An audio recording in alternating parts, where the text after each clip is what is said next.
Hace unos días, el Centro Nacional de Memoria Histórica, CNMH, de Colombia divulgó un informe que contiene cifras sobrecogedoras sobre la magnitud de la guerra interna que ha vivido este país durante los últimos 60 años. En ese lapso, el conflicto armado ha causado 262.197 muertes, una cada 2 horas en promedio. Y, tal como ocurre en México, el combustible que alimenta esa violencia es la droga. Solo con las enormes rentas ilegales que generan la producción y el tráfico de cocaína, marihuana y heroína se explica el poder de fuego que tienen los grupos criminales en Colombia y en México. Por eso las guerras en los dos países han tenido costos sociales tan altos. Desde que en diciembre de 2006 el entonces presidente Felipe Calderón decretó la guerra contra el narcotráfico en México, hasta junio pasado, es decir, en 11 años y medio, se han producido 257.556 homicidios en el país, uno cada 25 minutos en promedio, según cifras del INEGI y del Sistema Nacional de Seguridad Pública.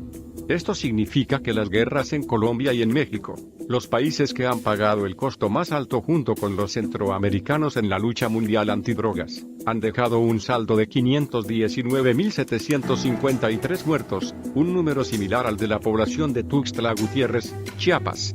Las diferencias entre las dos naciones, desde luego, son varias. Para empezar, las cifras de Colombia corresponden a un conflicto armado interno que involucra a guerrillas, paramilitares, agentes del Estado y algunos particulares. Las cifras de México, en cambio, tienen relación con una guerra del crimen organizado y el Estado, esencialmente.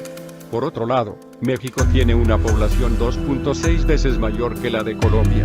Además, los datos de víctimas fatales en Colombia incluyen un lapso de 60 años, entre 1958 y julio de 2018. Los de México abarcan apenas 11 años y medio, el sexenio de Calderón y lo que va corrido del de Enrique Peña Nieto, quien no pudo o no quiso cambiar la fallida estrategia de seguridad de su antecesor. Lo peor es que, pese a su alto costo social, la guerra contra el narcotráfico en México no solo ha fallado en su objetivo de derrotar a los cárteles de las drogas, sino que ha provocado un desastre en materia de seguridad ciudadana y de derechos humanos.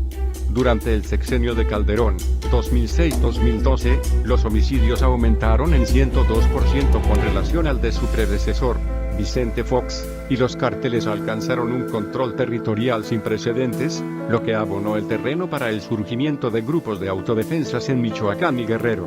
Además, ocurrieron masacres como la de 2011 en San Fernando, Tamaulipas, donde fueron encontradas fosas clandestinas con unos 200 cadáveres de inmigrantes centroamericanos, y la del Casino Royale de Monterrey, que dejó 53 muertos. Y luego de que Calderón perdió la guerra, y de que dejó un país con 121.613 muertos y 24.956 desaparecidos según el Registro Nacional de Datos de Personas Extraviadas o Desaparecidas, Peña Nieto logró lo que parecía imposible, superar el saldo en víctimas de su antecesor panista. A 4 meses de concluir, el sexenio de Peña Nieto ya figura como el más violento de la historia moderna de México, con 135.943 homicidios hasta junio pasado, uno cada 20 minutos en promedio, de acuerdo con datos del INEGI y del Sistema Nacional de Seguridad Pública.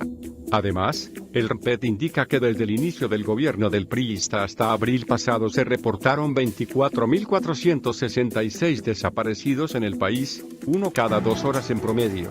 Entre ellos figuran los 43 normalistas de Ayotzinapa.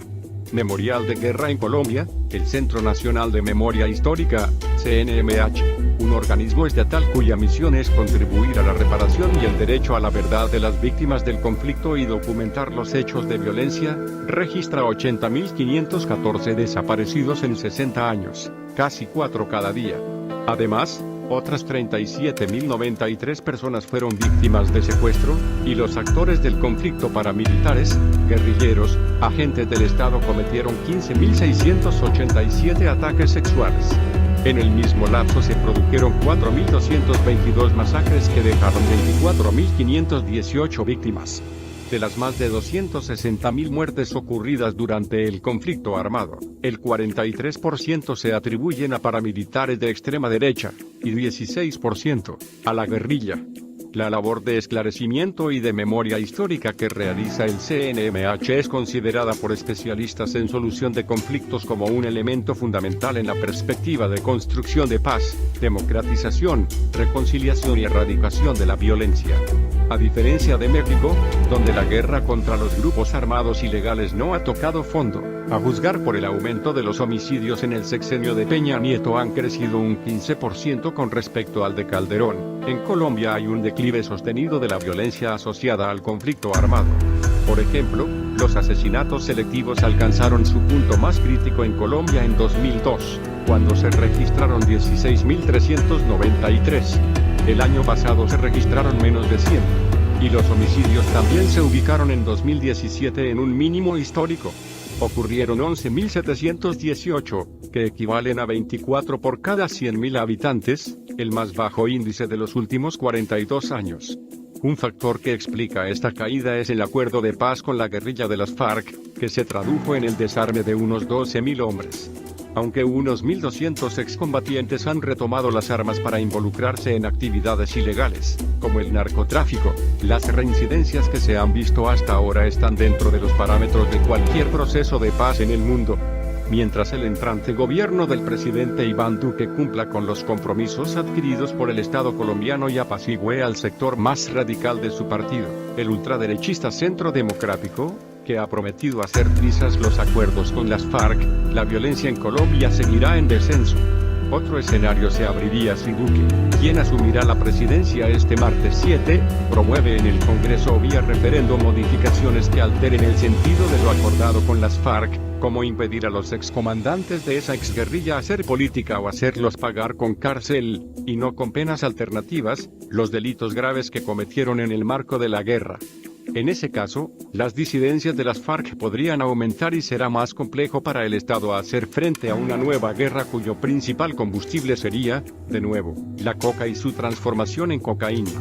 En México, habrá que ver si la nueva estrategia de seguridad que propone el virtual presidente electo, Andrés Manuel López Obrador, logra romper el ciclo de violencia que se inició con la guerra que le declaró Calderón al narcotráfico.